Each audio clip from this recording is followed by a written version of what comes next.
Joe. Hey Joe, how are you? Good, Benny. How are you? I'm doing great, Johan. So what are we doing today? Today we're talking about something that Bangalore has been, this is a problem Bangalore has been facing for months, right? So I think it's time we discuss about this. Okay, so what exactly are we going to talk about when you say the issue, or what are we going to talk about today? It's a necessity that everyone needs in Okay. life. It's water. Yes. So And so yeah, we'll be talking about water, the water issue that, Bangalore has been facing for the past since January actually.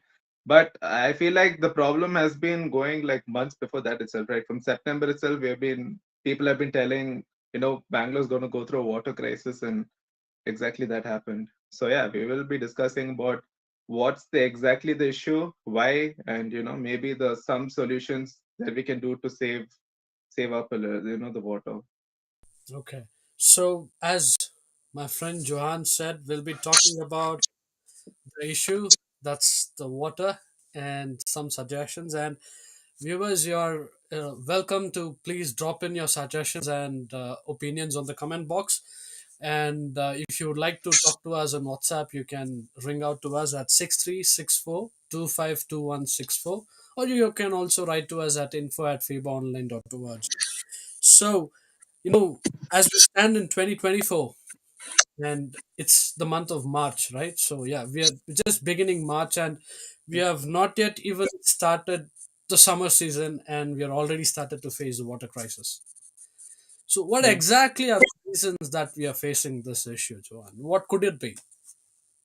So first thing that people need to understand about is that Bangalore is 900 feet above sea level. Sorry, 900 meters. Sorry, 900 meter above sea level. So that's why I was watching a video where he was saying that Bangalore is unofficially a hill station because of this. So that's why like the biggest advantage because of this is the weather, right? We know Bangalore has great weather because of this all these years, and that's the reason why back in the day people came to settle in Bangalore, and that's why Bangalore was called the city of pensioners, or something like that, right? So but the other thing was water. So they had, because like I said, it was 900 meters above sea level. They had to depend on water supply mainly. So like we both were discussing this earlier. Kempegowda was mainly, his aim was to make this develop Bangalore like the way Mysore was back in the day, because Mysore was the most developed place back there back then, right? So that one of the things he did was building lakes over here. So which is why more than 1,000 plus lakes were in Bangalore back in the day, or maybe 2,000, I guess. There were so many lakes, and the main purpose of these lakes were actually water supply. But then people started relying on other water supplies like Kaveri, right? Like, and then Kaveri supply started happening, and the the thing about Kaveri is it's a lot of money, that goes into, because there is 100 feet of distance, to Bangalore itself. It's sending the what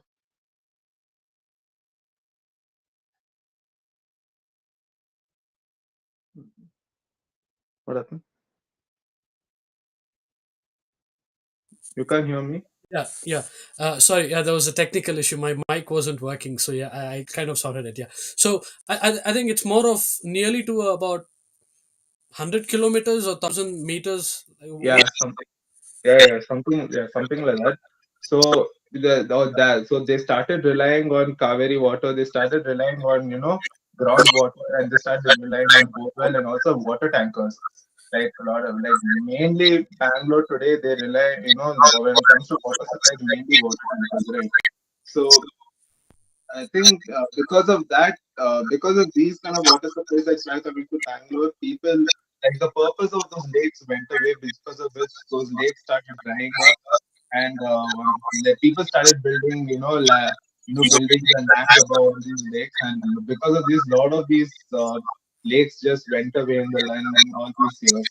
So because the kind of, they were depending on like all these kind of water supplies, and on top of that, I think they were depending on rainwater also a lot, right? And in general, I think the world is going through so much like climate crisis right now, and the effect, and that's the effect it's had on Karnataka now, because we didn't have enough, we didn't have enough rainfall in the last few months, right? So because of that, there was the Bangalore also was so dependent on the rainwater, and unfortunately because of that, there was shortage of water. And another reason is, I think it's because of the population as well.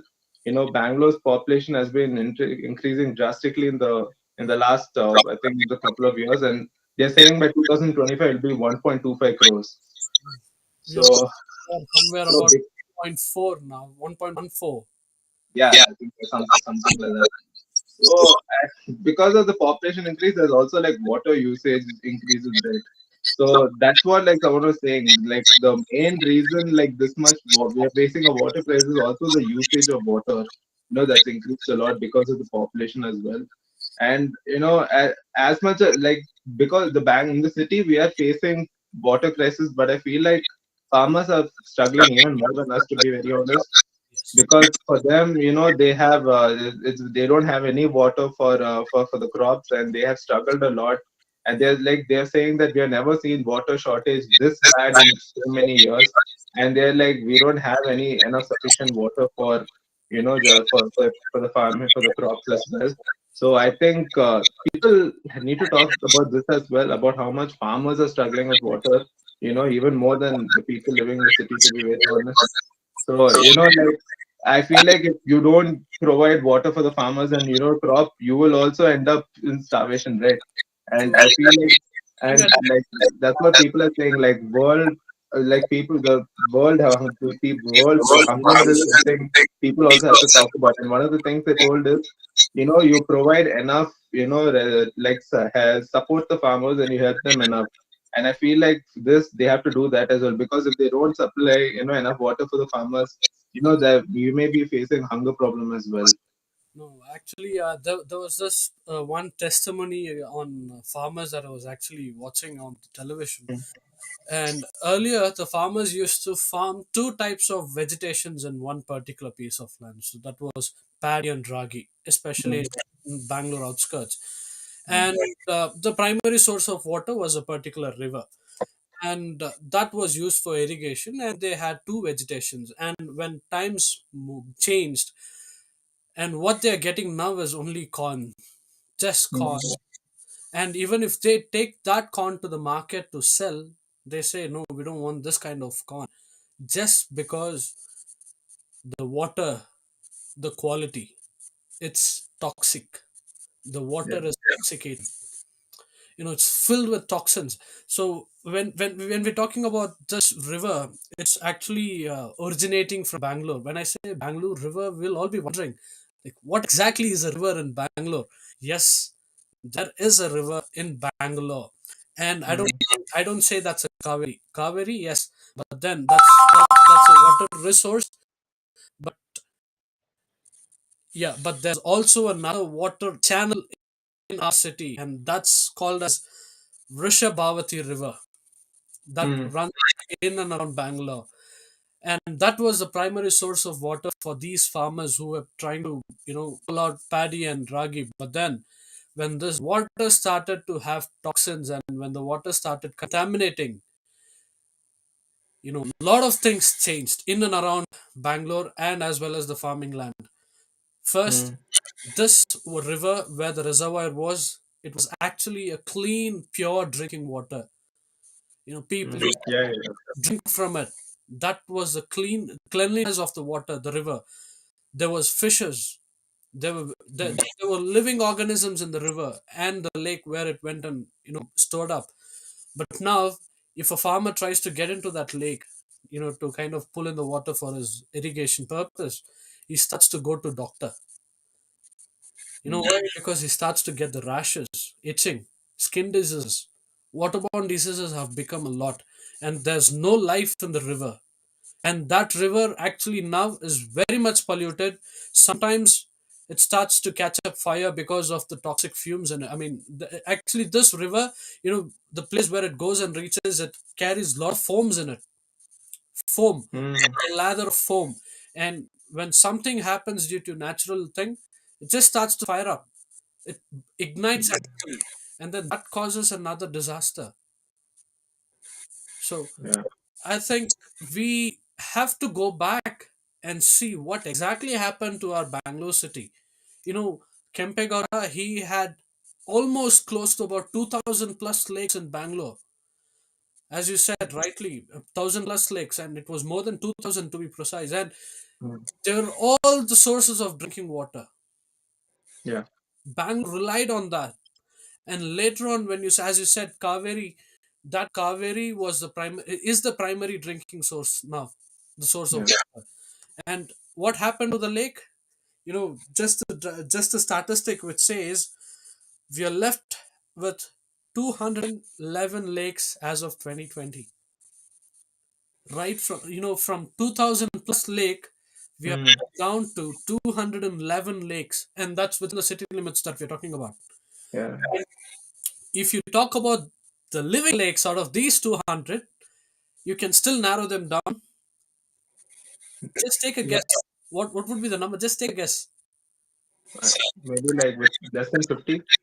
It's actually higher than 50, but lesser than 100. It's close to about 80. Okay. Those are the living lakes.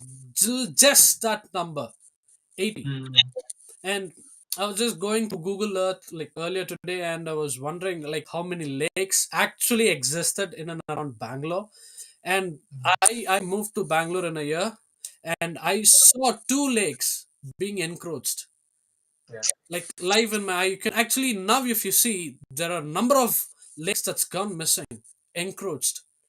And Mm, if you look at the areas that's citing this issue, the water crisis issue, I think you cited it earlier also, Mahadevpura and the Mahadevpura, Yalanka, Bomnali yeah. region, they were filled with lakes.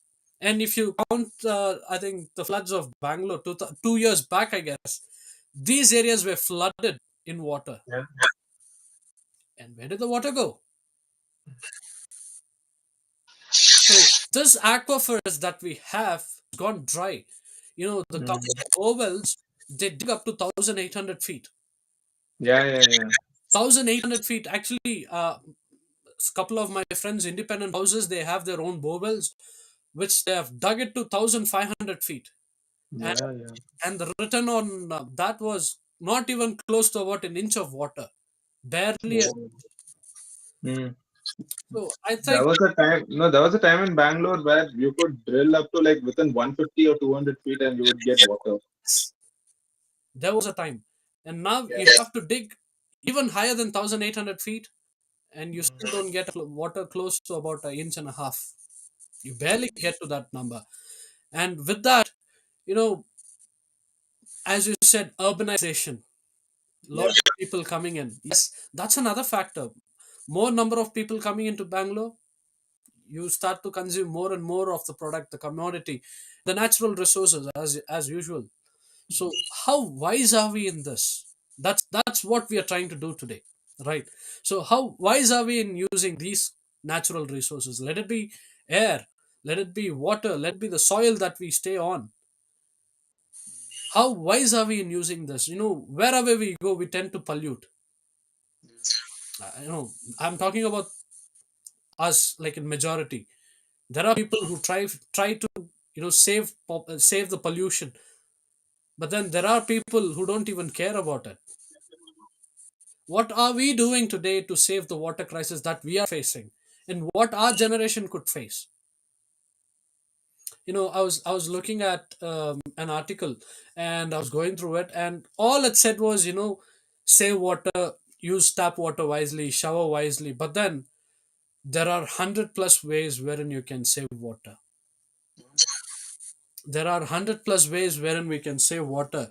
And you can segregate this into two portions, like a short term measure and a long term measure, right? So when we talk about short term measure, like, do you have anything in your like any idea for a short term measure, Johan? I think it's something as I was short term measure. I don't know if this is short term measure, but like something I think reusing sewage water. I treated. know the short term or long term. Is that long term? I think that's going to be a long term because Okay. water isn't plenty, but then Hmm. the Okay. oceans are in very less number. Hmm.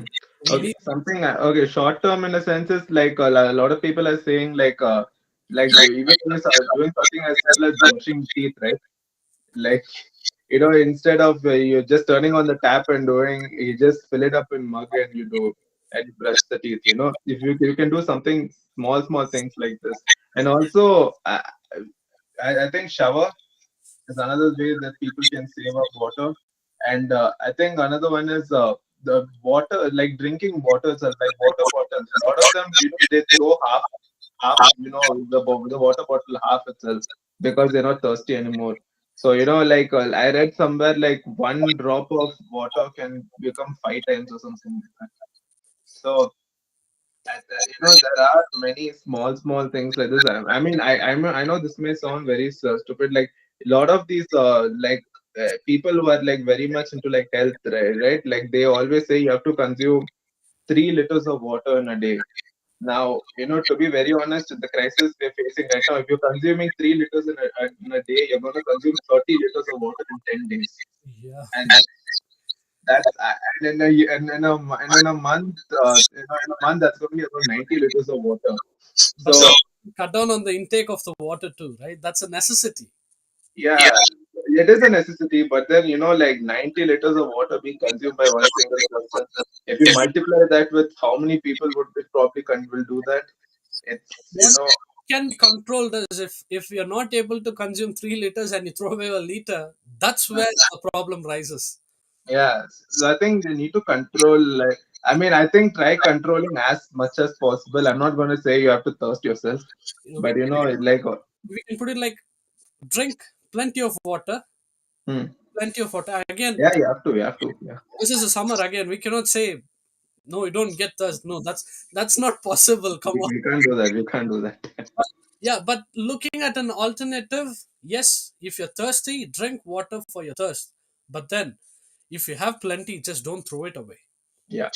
Don't throw it away. I've seen people take 1 liter of water bottle, drink half, and as you said, they just throw it away or leave it at the restaurant or just leave it wherever they are and then walk away. Yeah. So, talking about short term measures, again, we can say have a short, quick shower, right? Hmm. Quick shower because people they take it for granted. Restroom, bathroom, Yeah. they go take rest. Yeah. Yeah. No, take a short, quick break. I mean, quick shower, Yeah. and use adequate water, which is necessary. Hmm. If you need a half a bucket of water for the day, I mean to take a bath, yes, stick to that. If you want a bucket of water to wash your hair and everything, stick to that. Do not excessively use it, or Hmm. do not kind of waste it. If you're left out with there are particular people, if they see half a bucket filled with water, and someone else would have taken bath earlier, and this person would be entering the bathroom to take a bath, and then he would see half a bucket still left in the bucket, and he'll consider just throw it away, Hmm. and then they'll start to refill the bucket just for them to Yeah. take. I think Yeah. these are the small kind of steps that we can take to avoid water crisis in our houses. Hmm. Yeah. Yeah. And again, coming to washing vessels, when we try to Yeah. wash vessel after applying all the Pril, Vim and everything, we try to rinse it out, and when we Hmm. try to rinse it out, we just let the water open. Yeah. We let the water open, Hmm. but then if you try to even if you try to rinse it, maybe keep a water minimum level while you're rinsing out so that you can save on the water. Again, there's this one particular gadget that I was actually researching on, that's called as uh, it's a particular a small device that you actually attach it into your water tap, and that's called as, just give me a minute. uh, I'm extremely sorry for this. It's called as it's called as aerators. Okay. We already have a tap, Hmm. we have water coming out of it, and if you look at the tap bottom, we have something called as a filter particle. So, Hmm. Yeah. Yeah. brown or gray or bluish kind of a filter. What mm, that does is just basically filters the dust particles or any kind of dust or any unwanted material in your water. But then what these aerators does is that, they have a small pores in their nozzle. So what they do is this separates water streams, and then this air, the air that's around this or while coming out of the tap, the air gets mixed into the water. Now what happens is the pressure increases. So when mm, the pressure increases, the air is more, the water is less already. mm, Get a force. So you can wash your plates, or you can fill your bucket, or take a shower with less water and high pressure. This is a mm, small gadget. This is a small device. That's, just attach it to your tap. It's called as aerators. And actually, mm. I think government is trying to get this into the market and try to make it as a mandate or something like that. I just read it in an article.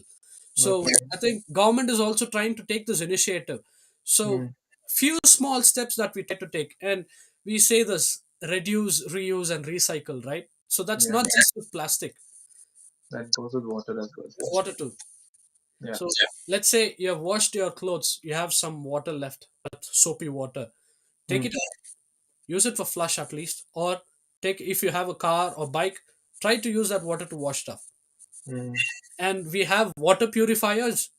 Yeah, And yeah, what happens if out of this water purifier is that there's a waste water pipe going out. yeah, yeah. Most of them don't try to care for these. They Mm, just let the water go into the sink, and that's a waste. Actually, what you can do is you can try to accumulate that in a soft tank. You get that in a lot of online e-commerce website. So just a small tank, you can use that to hand wash. mm.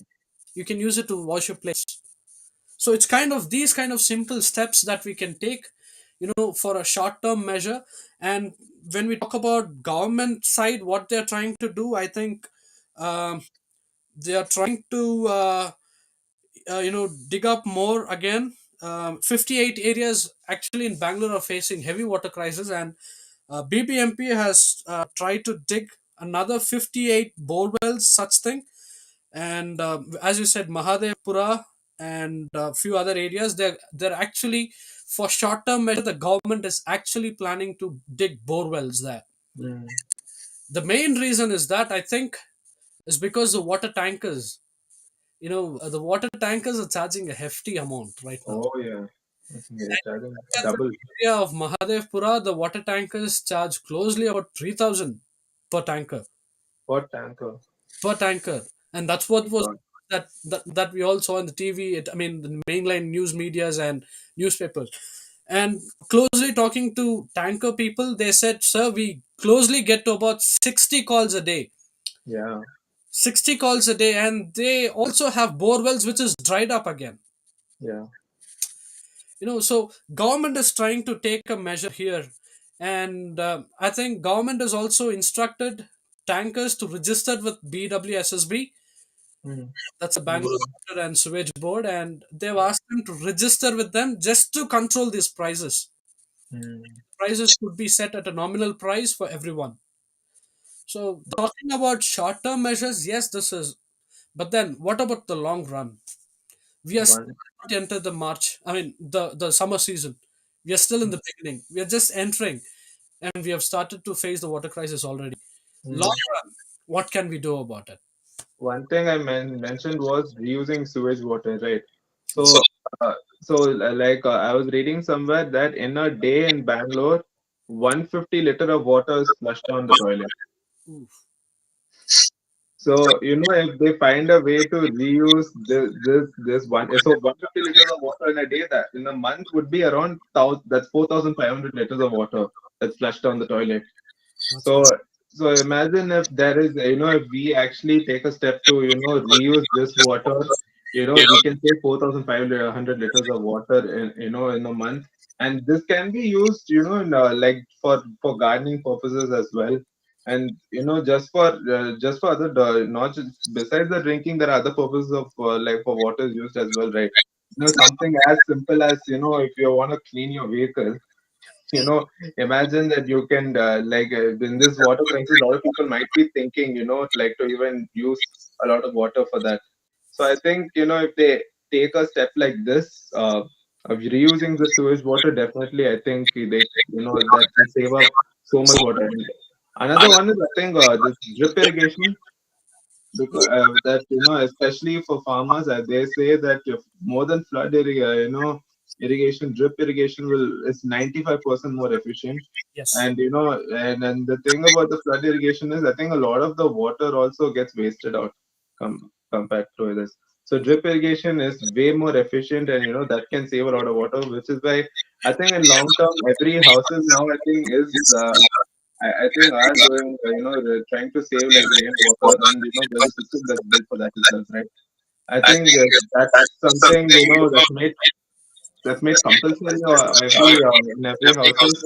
In long term, I think that'll make a huge difference, because in Bangalore, you don't have any river nearby. So, you're largely dependent on, like river and borewell and, groundwater. So, like, I think this one step that they can do in every houses as well, I think they can save up a lot of water. True. And talking about rainwater harvesting that you said, and the sewage water, using that, most of the apartments in Bangalore have started implementing those. Yeah. But as an individual, what we need to do is that rainwater harvesting is something important. Actually, rainwater harvesting helps you to regenerate your underground water, your aquifers.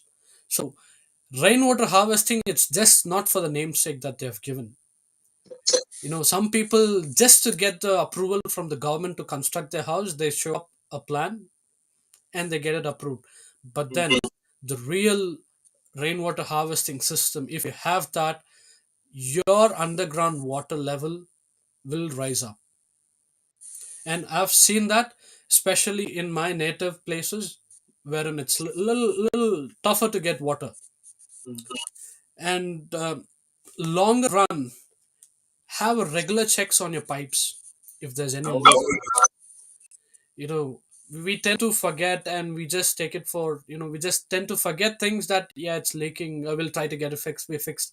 And then we goes on, we keep forgetting. At a drop a second, you put a bucket under it and just see how much water can be collected in it. yeah. Just a small leak. This is a small step. Try to fix the leak. If you have an apartment, you will have your apartment association. Talk to them. Try to take an initiative. If you have an individual house, be the first person to take the initiative. You can be the father, the mother, the son, the daughter, or anyone. Just try to take the small steps. How can we save water? And how can we leave water for our generation, for the future purpose? You know, it's not just for us, right? We need Yeah. to leave something for people coming behind us. Yeah. And if we are careless now, and if we, completely finish everything, and then we let our generation suffer, the younger ones coming behind us, we Yeah. are not being wise. Let's be wise. No, let's take small initiatives. We don't need big ones. Small initiatives. Try to reuse water. Try to reduce the consumption of water. When I say consumption, it's not drinking, it's the consumption in your daily life. It could be your cooking, your washing, your everyday, day to day life. So try to, get it to a nominal level. And if you have plenty of water, give it to someone who doesn't have, again. And there's always fight in water that I've seen in my, people start fighting when they say, it's my water, it's your water, it's my water, it's not yours. Yeah. Yeah. So if you see someone struggling, try to help them out. So these kind of small steps, I think, during this water crisis could be beneficial for everyone. So any kind of suggestions from you, Johan, before we close the session? I think we have covered up most of it. But so, like you said about fixing pipes itself, 30% of the water gets wasted because of pipe leakage Yeah. in Bangalore. So like something for us, it might seem like it's just a drop of water that's leaking out, but overall, look at it, 30% of the water gets wasted because of that. So, like I think all these small, drops of water that we might see, like, is something as simple as, even when we leave the tap open and just two, three drops are just falling down, we're like, it's okay, fine, let's just leave it. I think, like when you see such small things and you just leave it, in long term, it's just something, you will regret a lot, because as it is, because you don't, I feel like just because you're facing the water crisis now, it's not like we're not going to face it again in future. I feel like this problem might happen again. So I feel like these, if you learn to practice, like we already mentioned, like a lot of things, like right, how to, to save water in any way possible. So I think if we do this just as a general practice, we can try, reducing the water crisis as less as possible, because there's a high chance it might happen in, again. It could, yes, as you say, it could happen. If we are being wise, it might not happen, right? Yeah. So it's all about us being wise. Mm. So Yep. I think we have come to the end of the session. Dear viewers, dear listeners, if you have any suggestions on what we spoke, or if you want to, kind of tell what you feel or what you want to share, or if you have any suggestions regarding how to save water, drop your comments in a comment section. And if you think that will be beneficial for others, tag them. And I think what me and Johan spoke wouldn't be covering the entire thing. But Yeah. yes, we have spoke what we as Bangaloreans are facing currently. Mm. And we have come to the end of the show. Please do feel free to reach out to us at 6364252164, or you can write to us at info@febaonline.org. We'll meet you again next week, same time. And we apologize for the inconvenience that's caused due to a technical error. We have started the show a little late. Thank you so much for being with us. Take care. Bye bye. Until then, Benny and Johan signing